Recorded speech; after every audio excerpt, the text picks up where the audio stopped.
রাজধানী সহ সারা দেশে মাঝারি ভূমিকম্প, আতঙ্কগ্রস্ত হয়ে ঢাকা ও রাজশাহীতে দুজনের মৃত্যু। উৎপত্তিস্থল ভারতের মণিপুরে ব্যাপক ক্ষয়ক্ষতি, 6 জন নিহত। 2022 সাল পর্যন্ত বিশ্বে পুকুরে মাছ চাষে এগিয়ে থাকবে বাংলাদেশ, বলছে FAO। আমিষের ঘাটতি পূরণে বিশাল সমুদ্রকে কাজে লাগানোর পরামর্শ। আন্তর্জাতিক বাজারের সঙ্গে সমন্বয় করে অচিরেই দেশের জ্বালানি তেলের দাম নির্ধারণের ইঙ্গিত অর্থমন্ত্রীর। এবং কক্সবাজার সমুদ্র সৈকতে গড়ে তোলা হচ্ছে নিরাপত্তা বলয়, স্থাপন করা হচ্ছে fire and rescue station. Teknaf ও সেন্ট মার্টিনে বিশেষ ডুবুরি ইউনিট।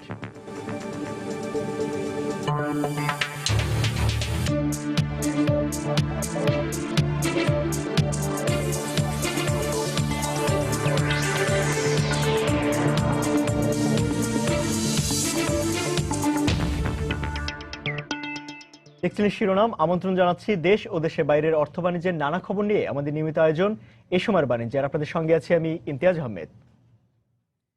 দর্শক, বাণিজ্য সময়ের মূল খবরে যাওয়ার আগে আপনাদের জানাতে চাই, আগামী 17 এপ্রিল 5 বছর পূর্ণ করতে যাচ্ছে সময় সংবাদ। এ উপলক্ষে মাস জুড়ে দর্শকের কাছে অনুষ্ঠানে দেশের প্রতিটি জেলায় যাবে সময় সংবাদ দল। জানবে সময় সংবাদ নিয়ে আপনার মতামত। দর্শকের কাছের যাত্রায় আজ থাকছে উত্তরের জেলা রংপুর।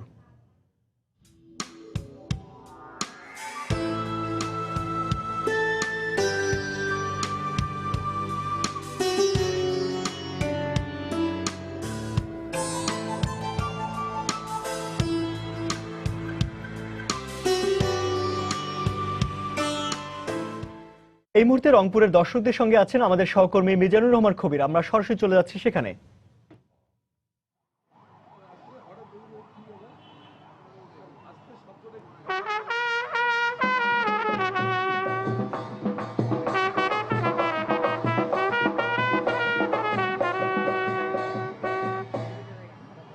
আমরা এখন কথা বলছি বিভাগীয় শহর রংপুর থেকে। রংপুরে যে টাউন হল চত্বর রয়েছে সেখান থেকে সময় সংবাদের দর্শকদের জন্য যে আমাদের নতুন এবং ভিন্ন রকম একটি আয়োজন, অর্থাৎ দর্শকের কাছে, সে আয়োজন নিয়ে আমরা রয়েছি আসলে দর্শকের খুব কাছে। এবং এই অনুষ্ঠানটি সরাসরি সম্প্রচারিত হচ্ছে। আমরাও কিন্তু আমাদের দেখতে পাচ্ছি, আমাদের বাম দিকে যে মনিটর রয়েছে। তো দর্শকরা একটু বেশি আবেগাপ্লুত, তাদেরকে সরাসরি এখন দেখতে পেয়ে আমরা আর কথা না বলে সরাসরি চলে যাব দর্শকদের কাছে, যাদের জন্য আমাদের এই আয়োজন। আমি একটু আমার ডান দিক দিয়ে শুরু করতে চাই।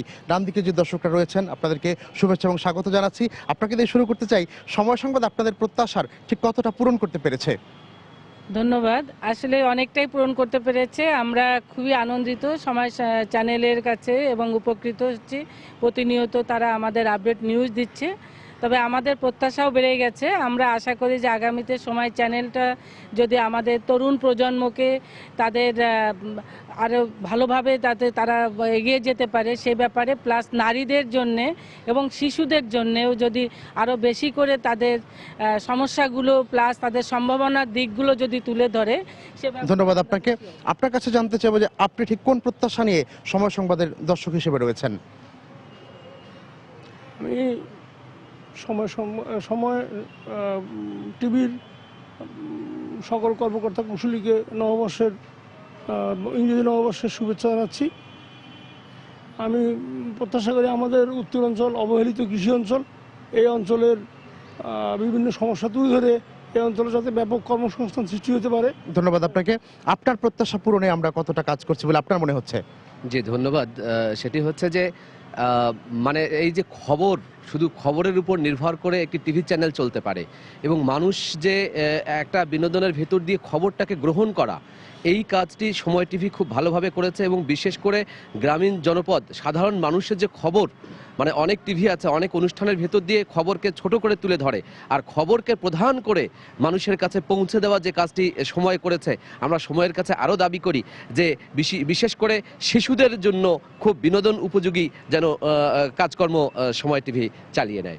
ধন্যবাদ আপনাকে। আমি একটু বাম দিকে যেতে চাই। এই বিভাগের সংবাদের দায়িত্ব যিনি পালন করছেন রংপুর এই যে ব্যুরো চিফ, যাকে আমরা পরিচিতি করাচ্ছি আপনাদের সঙ্গে, তিনি এবং আপনাদের সকলের কাছে পরিচিত মুখ, তিনি মানিক সরকার, আমাদের এখানকার ব্যুরো চিফ। আচ্ছা মানিকদা, আপনি যেভাবে সংবাদ সংগ্রহ করেন, ডেজ ইভেন্ট আমরা যাকে বলি, এর বাইরে ঠিক এই এলাকার কোন কোন সংবাদকে গুরুত্ব দিয়ে আপনার কাছ থেকে আমরা পাই, আমরা জানি, তারপর আপনার কাছ থেকে শুনতে চাই। না, আমি মূলত আপনারা জানেন যে যেহেতু রংপুর একটি কৃষি প্রধান অঞ্চল, এখানকার কৃষি বাংলাদেশের খাদ্য উদ্বৃত্ত একটি জেলা হিসেবে রংপুর এখন খ্যাতি অর্জন করছে। তো কাজেই এই অঞ্চলের কৃষির উপর আমরা বেশি গুরুত্ব দেই। আরেকটি বিষয় আপনাকে বলে রাখতে চাই, সেটি হচ্ছে যে রংপুর যেহেতু একটা কৃষি অঞ্চলে, এখানে শিল্প কলকারখানার অভাব রয়েছে। আমি মনে করি যে শিল্প কলকারখানা গড়ে উঠলে এখানে ব্যাপক একটা আত্মকর্মসংস্থানের সৃষ্টি হবে বলে আমি মনে করি আর কি। ধন্যবাদ আপনাকে। আরও দর্শক যারা আমাদের সঙ্গে রয়েছেন তাদের সঙ্গে আমরা একটু কথা বলতে চাই। আমি যদি এদিক থেকে একটু শুরু করি, তো সময় সংবাদ আপনি সম্ভবত দেখেন, একটু আগে বলছিলেন আমাদেরকে, তো ঠিক কেন দেখা হয় এই বিষয়ে আমরা একটু বক্তব্য চাই আপনার। সময় সংবাদটা এই জন্যই দেখি, বিভিন্ন চ্যানেলগুলো দেখা যাচ্ছে খবরের পাশাপাশি অনেক কিছু করতে যায়, খবরের যে প্রাধান্যটা এটা থাকে না। তো সময়ের খবরের প্রাধান্য এই জন্য সময়টা দেখি। আজকে যেমন ভূমিকম্প হয়েছে রংপুরে, প্রথমে আমি ওই সময়টাই দেখেছি, জানি যে সময় মতোই আমাদেরকে খবর দেবে। এই খবরের কারণে আমি সময় দেখি, অন্য কোনো কারণে না। ধন্যবাদ আপনাকে। আর সময় সংবাদের আরেকজন দর্শকের সঙ্গে আমরা একটু কথা বলবো। সময় সংবাদ সম্পর্কে আপনার কোনো মন্তব্য বা কোনো রকম সমালোচনা আছে কিনা? ধন্যবাদ সময় টিভিকে। সময় টিভি বস্তুনিষ্ঠ সংবাদ তাৎক্ষণিকভাবে দেন, এছাড়াও দেশের উন্নয়নের জন্য সারা বিশ্বে তুলে ধরেন। আমরা সময় টিভির কাছে আরও মুক্তিযুদ্ধের চেতনা বাস্তবায়িত হোক, এই জন্য বেশি করে কাজ করবে এই প্রত্যাশা। ধন্যবাদ। ধন্যবাদ আপনাকে। কথা বলছি আরেকজনের সঙ্গে। সময় সংবাদ আপনাদের প্রত্যাশা, আপনারা যারা একটু বয়স্ক হয়ে গেছেন, তো দর্শক হিসেবে আপনাদের মূল্যায়নটা আমাদের একটু বেশিই প্রয়োজন, যেহেতু বেশ অভিজ্ঞতা সম্পন্ন দর্শক আপনারা। একটু আপনার অভিজ্ঞতা এবং আমাদের যে প্রাপ্তি আমাদের থেকে এটা তুলে ধরবেন একটু। ধন্যবাদ। আসলে সময় সংবাদ একটি অত্যন্ত জনপ্রিয় চ্যানেল। আমি বলবো যে সময়ের সাথে তাল মিলিয়ে চলছে। তবুও আমি শুধু এই কথাই বলবো যে সামনের যে আগামী প্রজন্ম, যে প্রজন্ম এই দেশকে আরও সুন্দরভাবে নির্মাণ করবে, সমৃদ্ধ দেশে রূপান্তর করবে, তাদেরকে আরো বেশি বেশি করে সময় চ্যানেলে আনবেন। দেশ নিয়ে তারা কি ভাবছে, তারা কি করছে, তাদের চিন্তা চেতনাকে তুলে ধরবেন। এটি। ধন্যবাদ আপনাকে। আপনার কাছে জানতে চাইবো, আপনি সম্ভবত রেড ক্রিসেন্টে আছেন, ওকে, তো আপনার কাছে জানতে চাইবো যে আপনার প্রত্যাশা কতটা আমরা পূরণ করতে পারছি? ধন্যবাদ। আজকে সময় টিভির এমন একটি আয়োজনের জন্য।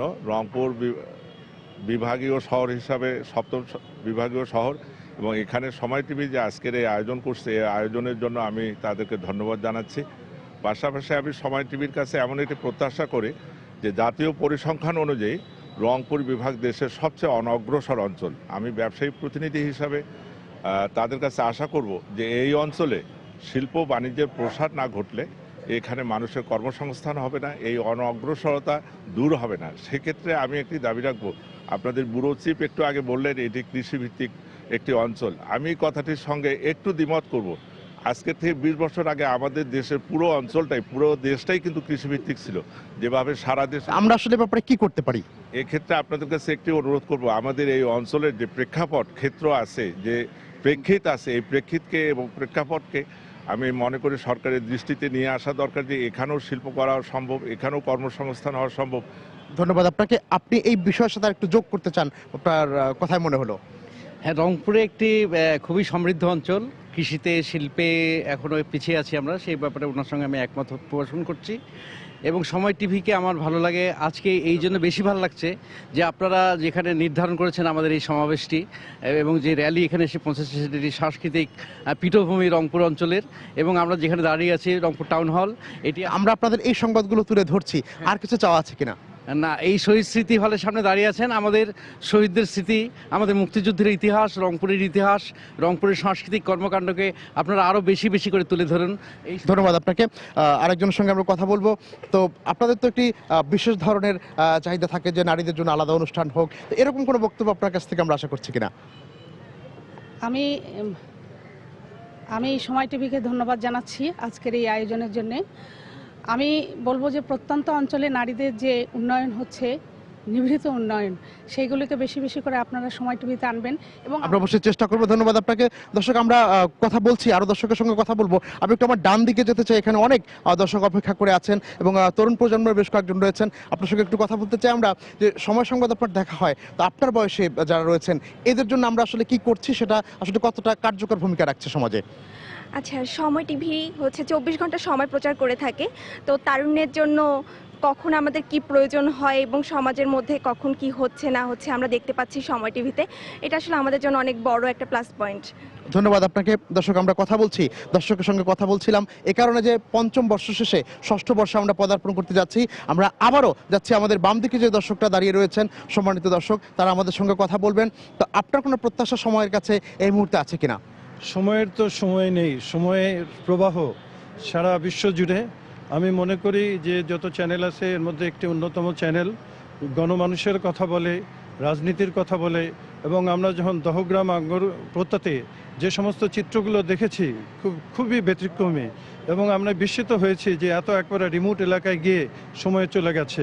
আমরা সময়ের পরিবর্তন চাই, আরও বেশি বিস্তৃত চাই, সব মানুষ গণমানুষের কাছে এটি চলে যাবে এই প্রত্যাশা করি। ধন্যবাদ আপনাকে। আমরা আপনাদের আজ খুব কাছে রয়েছি, তো আমাদের খুব ভালো লাগছে, কেননা বলছিলাম যে আমাকে আমি সরাসরি দেখতে পাচ্ছি। তো আপনার আসলে কেমন লাগছে আমরা এত কাছে? এই সুযোগে কোনো পরামর্শ আপনি আমাদেরকে দেবেন কিনা? হ্যাঁ, প্রথমেই ধন্যবাদ। যে আসলে সময়ে না দেখলে মনে হচ্ছে যে খবর কোনো কিছুই দেখা যাচ্ছে না।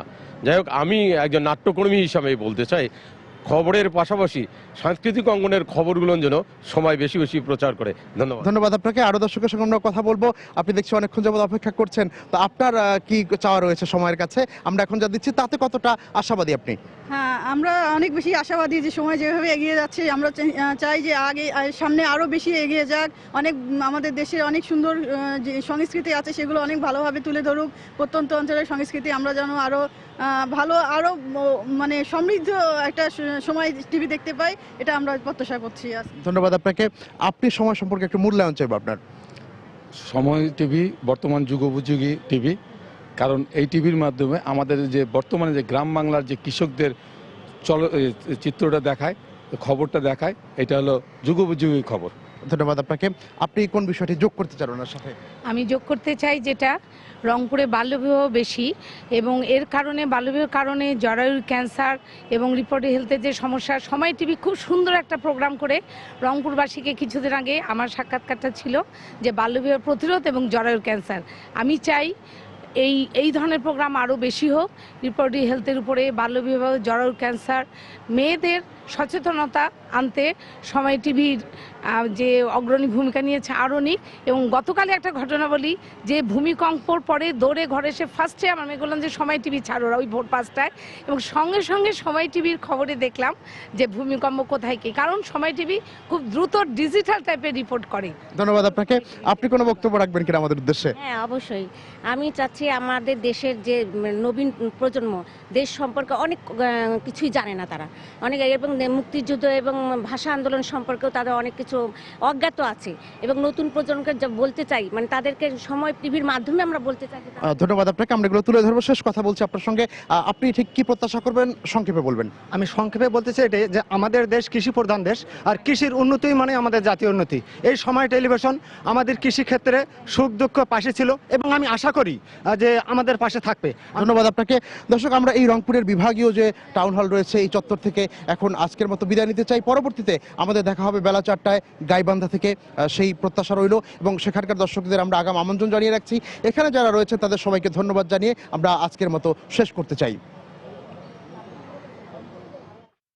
দর্শক, আগামী 17 এপ্রিল 5 বছর পূর্ণ করতে যাচ্ছে সময় সংবাদ। দর্শকের কাছের যাত্রায় আজ ছিল রংপুরে, এবং সেখান থেকে আমাদের সঙ্গে সরাসরি যুক্ত ছিলেন আমাদের সহকর্মী মিজানুর রহমান খবির। ভোররাতে ভারতের মণিপুরে উৎপত্তি হওয়া বড় ধরনের ভূমিকম্পে কেঁপে ওঠে পুরো বাংলাদেশ। উৎপত্তিস্থলে এর মাত্রা ছিল 6.7। ঢাকায় কম্পনের তীব্রতা 6 বলে জানিয়েছে আর্থকোয়েক সোসাইটি। ভূমিকম্পে আতঙ্কগ্রস্ত হয়ে নামতে গিয়ে পূর্ব জুরাইনে একজন মারা গেছেন। এ সময় বিভিন্ন ভবন থেকে লাফিয়ে পড়ে আহত হন এক পুলিশ ও ঢাকা বিশ্ববিদ্যালয়ের শিক্ষার্থী সহ বেশ কয়েকজন। ভোর 5টা 7 মিনিটে কেঁপে ওঠে রাজধানী ঢাকা সহ সারা দেশ। এ সময় বিভিন্ন শপিং মল এবং বহুতল ভবন থেকে হুড়ুহুড়ি করে নেমে আসেন অনেকেই। হঠাৎ ঘুম ভেঙে নিচে নেমে আসা মানুষের মধ্যে দেখা যায় আতঙ্ক, ভয়। চতুর্দিকে একটা সরগোল, একটা উৎকণ্ঠা, একটা আতঙ্ক। এই অবস্থার মধ্যে আমরা এই রাত্র করে এই ঘুমের বাচ্চা নিয়ে নিচে চলে আসছি। যেমন পানি ঝলমল ঝলমল করে ওই রকম ভাবে হঠাৎ করে হয়েছে, পরে আমরা কিছু বুঝতে পারিনি। অনেক ভয় পেয়ে গেছিলাম, মাত্রাটা এত বেশি ছিল যে প্রচন্ড, খাটটা পুরো কেঁপে উঠছিল। এর ঝাঁকি দিছে বিল্ডিং, এই তো ভয়ে সবাই নামে আসছে আর কি। ভূমিকম্পের সময় ঢাকা বিশ্ববিদ্যালয়ের বিভিন্ন হল থেকে কমপক্ষে 6 জন লাফিয়ে পড়ে আহত হন। এছাড়া পুলিশ সদর দপ্তরের এক পুলিশও লাফিয়ে পড়ে আহত হন। তাদের মধ্যে বেশ কয়েকজন গুরুতর আহত হয়ে ঢাকা মেডিকেলে চিকিৎসা নিতে আসেন। আতঙ্কে ছুটোছুটি করে পূর্ব জুরাইনে এক শিক্ষক মারা গেছে। সয়েল সায়েন্সের ছাত্র ইকবাল হোসেন মাস্টার্স রেস্টুরেন্ট, ও 4 তলা থেকে লাফ দেয়। তাড়াতাড়ি করে নামতেছে, ঘোরাঘুরি করে পড়ে এক সাইড থেকে পড়ে যায়, এই অবস্থা হয়েছে। বড় ভাইয়েরা সবাই উঠা দৌড় দিচ্ছে, ওটার সাথে সাথে আমি পেছনে দৌড় দিচ্ছি, বাট আমার স্পিডটা তো বেশি ছিল।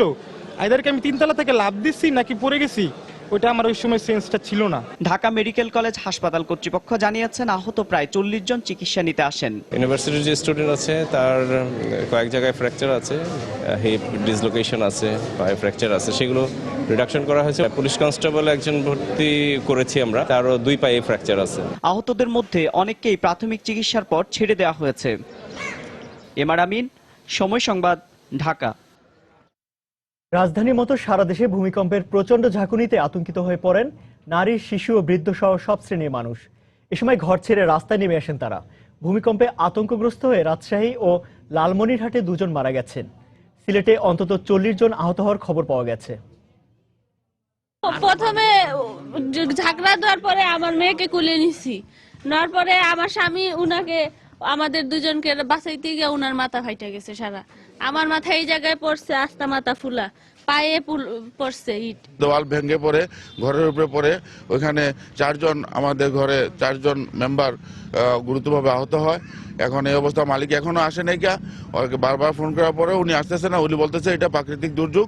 গাড়িতে যে মাল ঢুকে চাই দেখি যে ডাম গাড়িতে পড়ে গেছে, তো চাইলাম গাড়ি একটা ঝুঁকি উঠেছে, আশেপাশে দেখলাম মানুষ একটা চিলাচিলি আওয়াজ পাইলাম, তখন বুঝতে পারলাম যে এটা ভূমিকম্প হয়েছে। বাইরে গিয়ে দেখলাম চতুর্দিকে ওই পশু পাখিরা চেঁচামেচি করতেছে, মানুষ নামাজের জন্য প্রস্তুতি নিয়ে আসতেছে।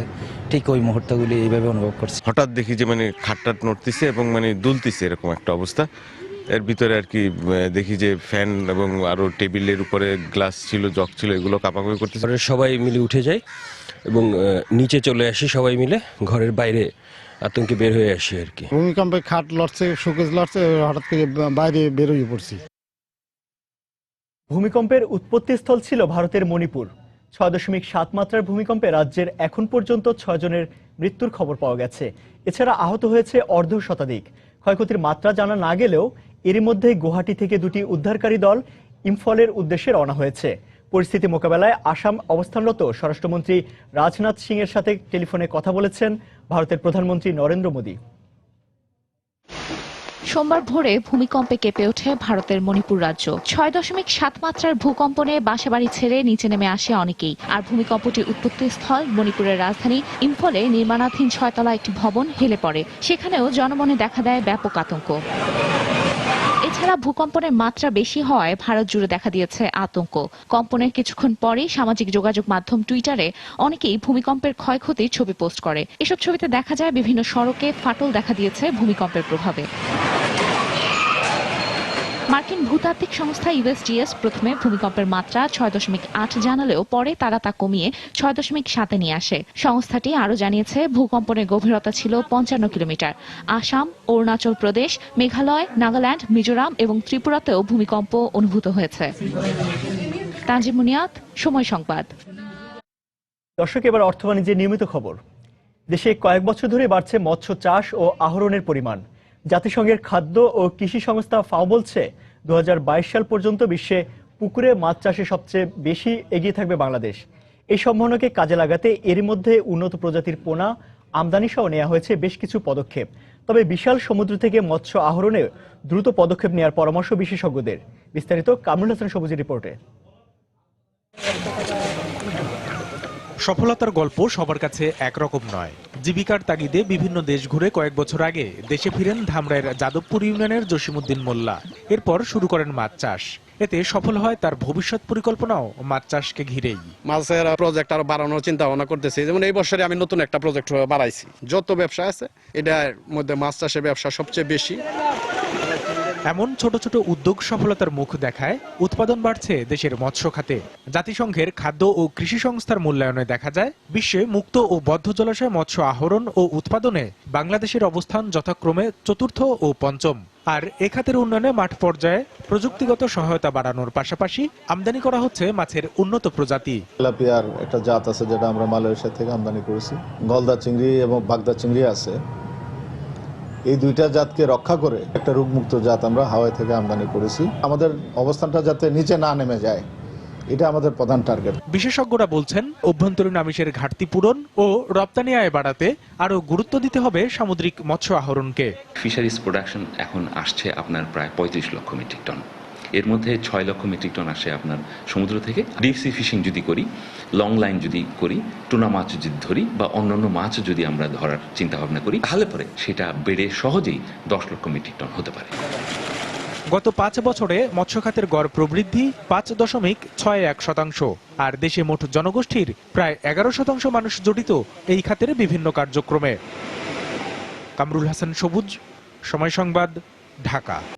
প্রথমবারের মতো কক্সবাজার সমুদ্র সৈকতে পর্যটকদের সুবিধার্থে বিশেষ নিরাপত্তা বলয় গড়ে তুলতে যাচ্ছে সরকার। এর অংশ হিসেবে আমেরিকার বিখ্যাত টেলিভিশন সিরিজ বে ওয়াচের অনুকরণে সৈকতের 4টি পয়েন্টে স্থাপন করা হচ্ছে ফায়ার অ্যান্ড রেস্কিউ স্টেশন। একই সাথে টেকনাফ এবং সেন্ট মার্টিনে থাকবে ফায়ার সার্ভিসের ডুবুরি দল, সমৃদ্ধ বিশেষ ইউনিট। বিস্তারিত জানাচ্ছেন কমল দে। বিশ্বের দীর্ঘতম সমুদ্র সৈকত কক্সবাজারের দৈর্ঘ্য প্রায় 134 কিলোমিটার। এর বাইরে টেকনাফ এবং সেন্ট মার্টিনের বিস্তীর্ণ বালুকা বেলা সহ অন্তত 10টি বিনোদন স্পট রয়েছে।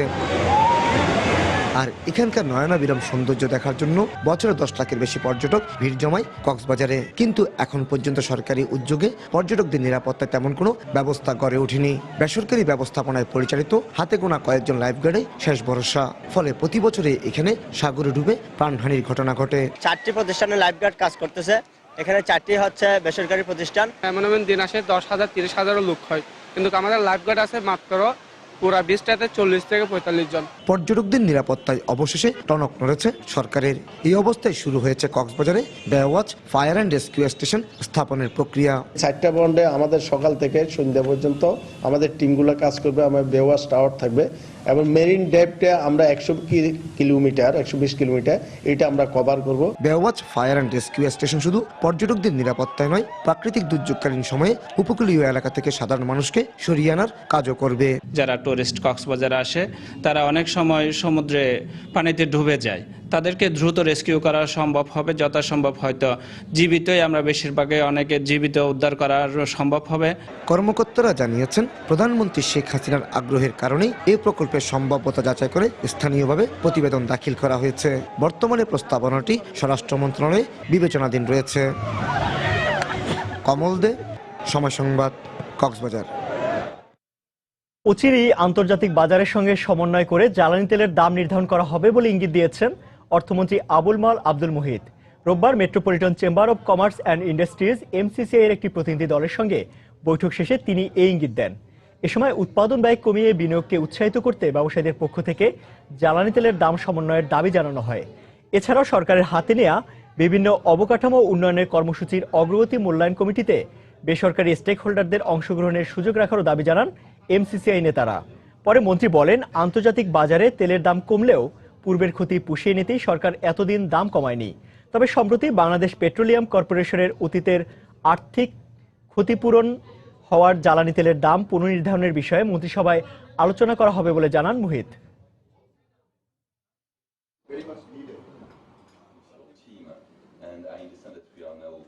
আমরা ফ্লেক্সিবল প্রাইসিং করেছি আপ টু এ পিরিয়ড। এইবার কিচ্ছু করি দেখি, এটার উদ্দেশ্য ছিল কিছু পয়সা বাড়ানো। তো সেটা আমার মনে হয়ে গেছে মোরলেস।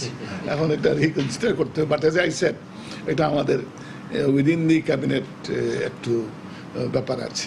We do not have a clearly defined policy. সেটা করার আমরা অন্তত চেষ্টা করছি এবং সেটা হলে পরে we expect that there would be some revision.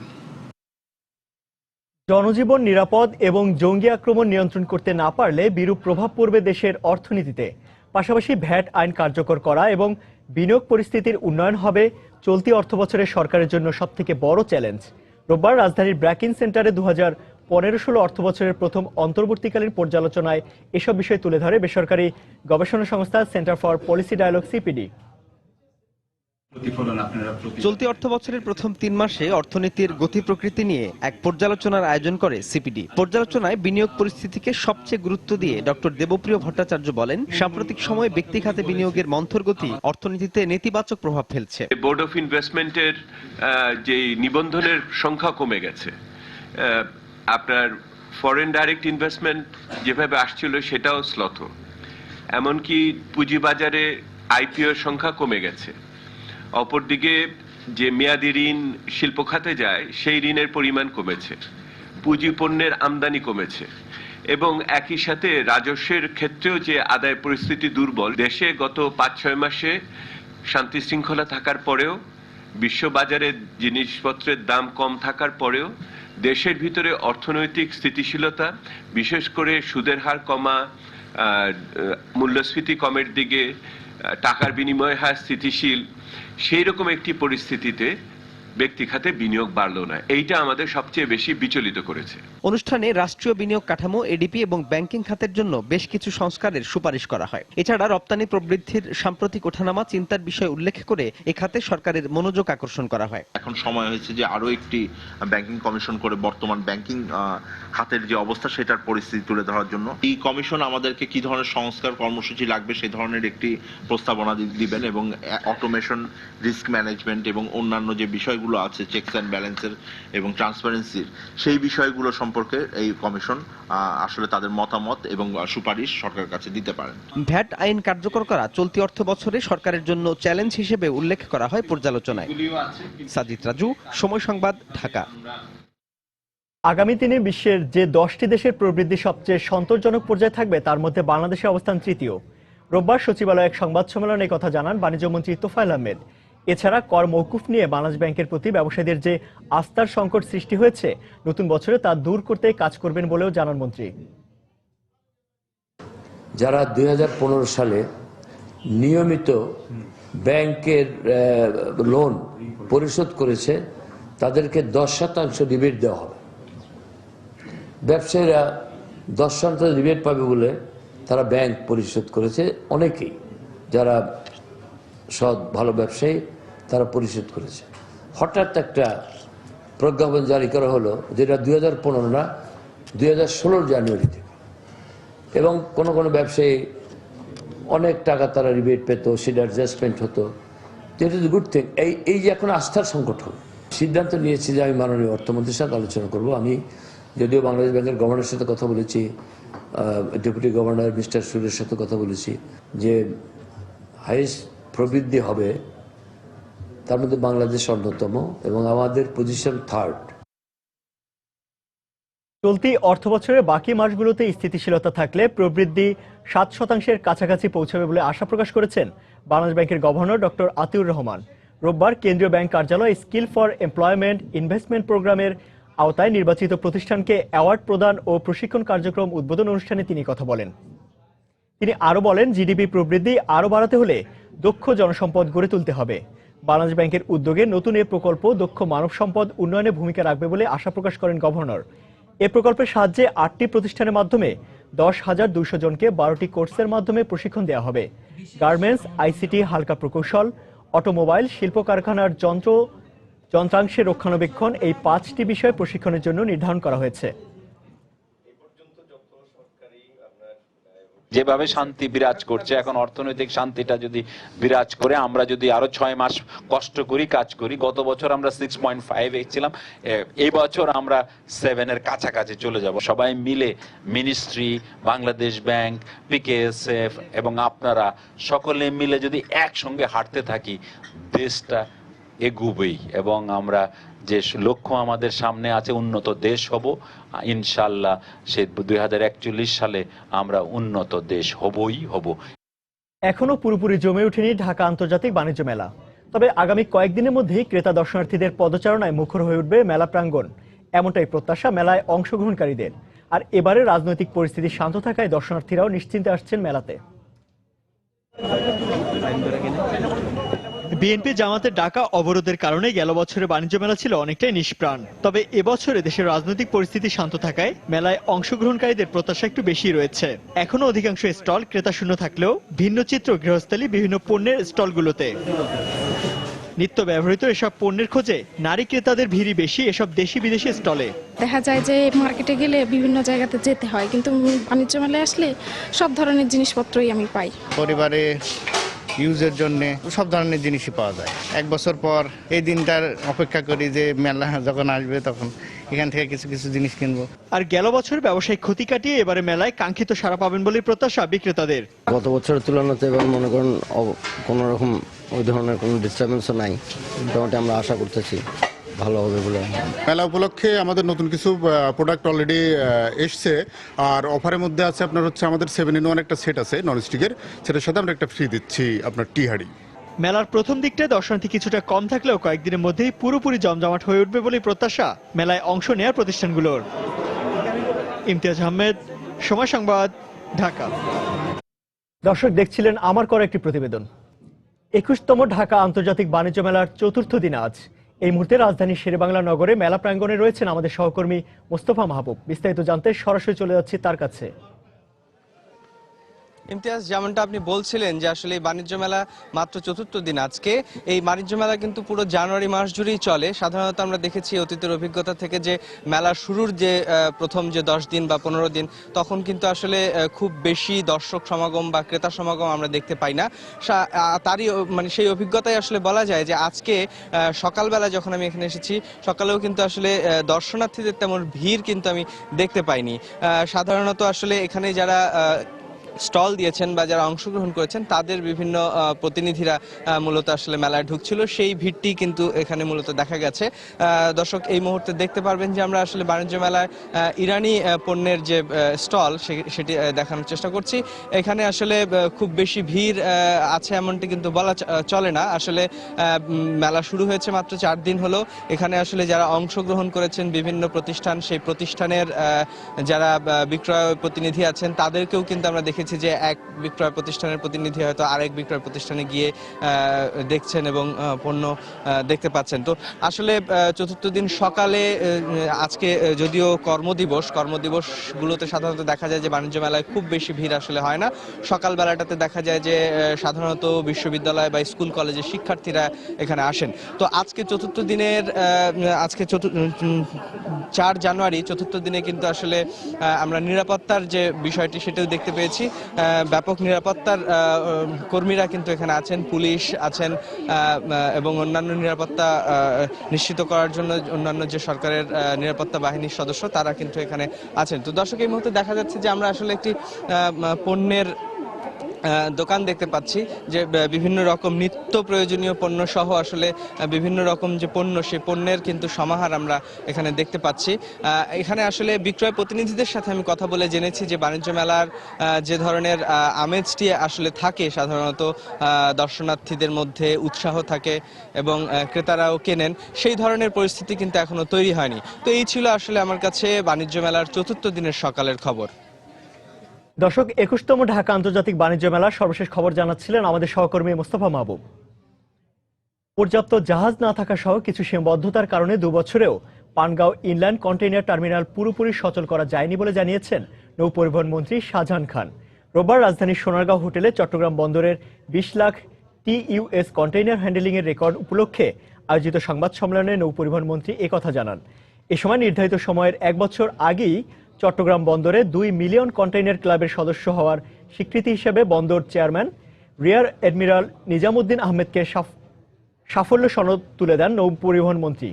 অনুষ্ঠানে চলতি বছরেই পায়রা বন্দরে কার্গো হ্যান্ডেলিং এর শুরুর কথা জানিয়ে বন্দর চেয়ারম্যান জানান, হামবুর্গ পোর্টে কনসাল্টিং রিপোর্ট অনুসারে 2036 সালে চট্টগ্রাম বন্দর সর্বোচ্চ 56 লাখ TEUS কন্টেইনার হ্যান্ডেলিং করবে। কাস্টমস এবং অন্যান্য কিছু সংস্থা, যেই সংস্থাগুলোর সঙ্গে আমাদের কার্যক্রম করার ক্ষেত্রে ব্যাটে বলে যেটা হয়নি এখন পর্যন্ত আমরা সব করে উঠতে পারিনি, যে কারণে একটু সমস্যা হচ্ছে। আমরা আশা করি এই বছরের মধ্যে আমরা সুন্দরভাবে চালু করতে পারবো। প্রাইভেট সেক্টরে আরো 2-4টি জাহাজ ইতিমধ্যে সার্ভিসে নিয়োজিত হয়েছে। 2টি বিষয়, একটা হলো তুলা, আরেকটি হলো মেশিনারিজ। এই দুটি বিষয়ে আমরা বাধ্যতামূলকভাবে এদের কন্টেনার 20% এই পোর্টে নিয়ে আসার জন্য আমরা নির্দেশনা দিচ্ছি। ভেরি ডিফিকাল্ট ওই বলে পৌঁছার জন্য, এই জন্য বলের জন্য বড় জায়গা থাকতে হবে, গ্যাসের জন্য এলএনজি নিয়ে আসতে হবে এবং সেটার ব্যবস্থা হবে আপনার পায়রা বন্দরে। 11টা দেশ এখানে কমপ্লিট করেছে এবং আমরা $15.5 বিলিয়ন এখানে বিওআই পেয়েছি। চট্টগ্রামের কালুরঘাটে দেশে প্রথমবারের মতো হতে যাচ্ছে গার্মেন্টস পল্লী। সিটি কর্পোরেশন বিজিএমইএ এর কাছে 11 একর জায়গা হস্তান্তরের মাধ্যমে এ সংক্রান্ত একটি সমঝোতা স্মারক চুক্তি হয়েছে। রোববার নগরীর জিইসি কনভেনশন হলে সিটি কর্পোরেশনের পক্ষে মেয়র আজম নাসির উদ্দিন ও বিজিএমইএ এর পক্ষে সভাপতি মোহাম্মদ সিদ্দিকুর রহমান এই চুক্তিতে স্বাক্ষর করেন।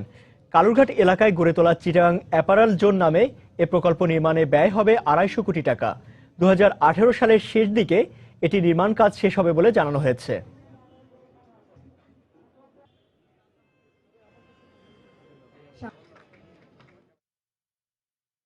Globe biscuit and dairy milk লিমিটেডের বার্ষিক বিক্রয় সম্মেলন 2015 অনুষ্ঠিত হয়েছে। রোববার রাজধানীর রাওয়া কমপ্লেক্সে এই সম্মেলন অনুষ্ঠিত হয়। এতে গ্লোবের চেয়ারম্যান মোহাম্মদ হারুনুর রশিদ, পরিচালক এবং বিপণন বিভাগের কর্মকর্তারা উপস্থিত ছিলেন। এ সময় 2015 সালে বিক্রয়ের বিবরণ এবং 2016 সালের লক্ষ্যমাত্রা তুলে ধরা হয়।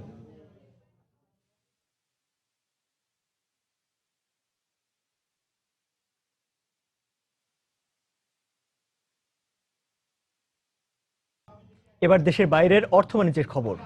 বিশ্বের জ্বালানি তেলের দাম আরও 2 বছর নিম্নমুখী থাকবে বলে পূর্বাভাস দিয়েছে ব্রিটিশ পেট্রোলিয়াম বিপিপির প্রধান বব ডাবলি।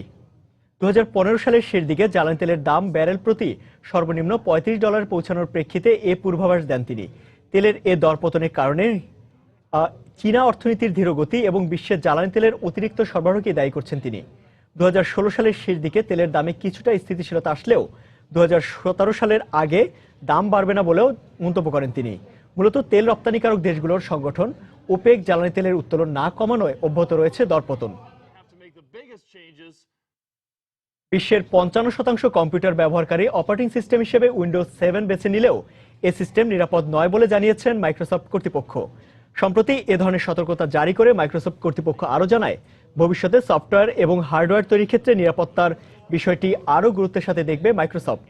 তবে উইন্ডোজ 7 ব্যবহারকারী গ্রাহকদের কম্পিউটারে যে ধরনের সমস্যা দেখা দিচ্ছে, উইন্ডোজ 10 ইনস্টল করলে সে সমস্যার অনেকটাই সমাধান হবে বলেও জানায় কর্তৃপক্ষ।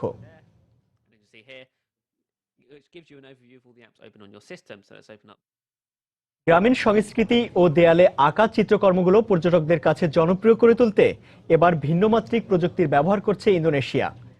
স্মার্টফোনের বিশেষ অ্যাপসের মাধ্যমে এখানকার শিল্পকর্ম সম্পর্কে পর্যটকরা জানতে পারছেন নানা তথ্য। নান্দনিক এই উপস্থাপনা পর্যটকদের আকর্ষণ আরও বাড়াবে বলে মনে করছে দেশটির পর্যটন শিল্প সংশ্লিষ্টরা। ইন্দোনেশিয়ার রাজধানী জাকার্তা থেকে 140 কিলোমিটার দূরের শহর বান্দং। এখানে এলেই অলিতে গলিতে চোখে পড়বে রং বেরঙের বাহারি সব চিত্রকর্ম, কখনো বাড়ির ইটের খটমটে আস্তরণে, কখনো বা প্লাস্টারের মসৃণ দেয়ালে। নজর কাড়া এসব শৈল্পিক চিত্রকর্ম দেখতে ভিড় জমান দর্শনার্থীরা। কিন্তু অন্যান্য প্রদর্শনীর সাথে এর ভিন্নতা হলো এর সাথে জুড়ে দেওয়া হয়েছে ভিন্নতর প্রযুক্তির ছোঁয়া। ইন্দোনেশিয়া ইন ইউর হ্যান্ড অ্যাপসের মাধ্যমে প্রতিটি নান্দনিক শিল্পকর্ম স্মার্টফোনের মাধ্যমে স্ক্যানিং এর সুযোগ রয়েছে এখানে। এতে করে প্রতিটি চিত্রকর্ম সম্পর্কিত নানা তথ্য জানতে পারছেন পর্যটকরা। এখানকার চিত্রকর্মগুলোতে প্রযুক্তির এই ছোঁয়া দেখে আমি খুবই বিস্মিত হয়েছি। পর্যটকদের জন্য এই প্রযুক্তি খুবই প্রয়োজনীয়, যারা ইন্দোনেশিয়ার বাইরে থেকে এসেছে, বিশেষ করে যারা ইন্দো সংস্কৃতির সঙ্গে পরিচিত নয়, তাদের জন্য এটি বেশ তথ্যবহুল। বিশ্বের বিভিন্ন দেশে 2010 সাল থেকে চিত্রকর্মের প্রদর্শনীতে এই প্রযুক্তি যুক্ত হলেও ইন্দোনেশিয়ার জন্য এটি প্রথম। পর্যটকদের কাছে এই প্রযুক্তি বিশেষভাবে জনপ্রিয় হয়ে ওঠায় Indonesia in your hand app নির্মাতা প্রতিষ্ঠানটি এখন কাজ করছে দেশটির পর্যটন বোর্ডের সাথে। পর্যটন শিল্পের প্রসারে পুরো ইন্দোনেশিয়া জুড়েই অ্যাপসটি চালুর পরিকল্পনা রয়েছে বলেও জানিয়েছে প্রতিষ্ঠানটি। গ্রামীণ সংস্কৃতি তুলে ধরার অন্যতম একটি মাধ্যম দেয়ালের এসব চিত্রকর্ম, আর সে কথা ভেবেই আমরা এই শিল্পের সাথে অ্যাপসের ব্যবহার করেছি, যা দেখতে পর্যটকের সংখ্যাও বেড়েছে উল্লেখযোগ্য হারে। এতে করে হোটেল রেস্টুরেন্টে খাবার ও হস্তশিল্প পণ্যের বিক্রিও বেড়েছে আগের তুলনায়। আগামী 3 বছরের মধ্যে দেশটির 30টি জেলার বিভিন্ন শহরের দেয়ালে আঁকা চিত্রকর্মগুলো এই অ্যাপসের আওতায় নিয়ে আসার পরিকল্পনা রয়েছে ইন্দোনেশিয়ার। এজি মাহমুদ, সময় সংবাদ। দর্শক, এবার জানিয়ে দেবো ঢাকা স্টক এক্সচেঞ্জের লেনদেন পরিস্থিতি। চলে যাচ্ছি ডিএসসি ওয়েবসাইটে। দর্শক, সকাল থেকে আমরা এখন পর্যন্ত যে লেনদেন পরিস্থিতি দেখতে পাচ্ছি তাতে যে ঢাকা স্টক এক্সচেঞ্জে যে প্রধান 3টি সূচক রয়েছে সেখানে 2টি সূচকই আমরা নিম্নমুখী প্রবণতা লক্ষ্য করছি, অর্থাৎ ডিএসসি এক্স ইন্ডেক্স এখন পর্যন্ত প্রায় 14 পয়েন্ট হারিয়েছে এবং 14 পয়েন্ট হারিয়ে অবস্থান করছে 4609 পয়েন্টে। এছাড়া ডিএসসি যে সরিয়ে ভিত্তিক সূচক রয়েছে ডিএসসি এক্স ইন্ডেক্স, সেখানে আমরা কিছুটা ঊর্ধ্বমুখী প্রবণতা লক্ষ্য করছি, অর্থাৎ 1.05 পয়েন্ট যোগ হয়েছে এই সূচকটিতে এবং অবস্থান করছে 1110 পয়েন্টে। এবং ডিএসসি যে 30 ইন্ডেক্স অর্থাৎ ডিএসসি বাছাই যে সূচক রয়েছে সেখানে কিন্তু আবার নেতিবাচক প্রবণতা রয়েছে। এখন পর্যন্ত 5.55 পয়েন্ট এটি কিন্তু হারিয়েছে সূচক এবং অবস্থান করছে 1753 পয়েন্টে। আমরা যদি এখন পর্যন্ত লেনদেন পরিস্থিতি দেখি তাহলে এখন পর্যন্ত আসলে খুব বেশি লেনদেন হয়নি। এখন পর্যন্ত মাত্র 120 কোটি টাকার লেনদেন হয়েছে, যদিও 3টি সূচকের মধ্যে 2টি সূচকই নিম্নমুখী প্রবণতা রয়েছে।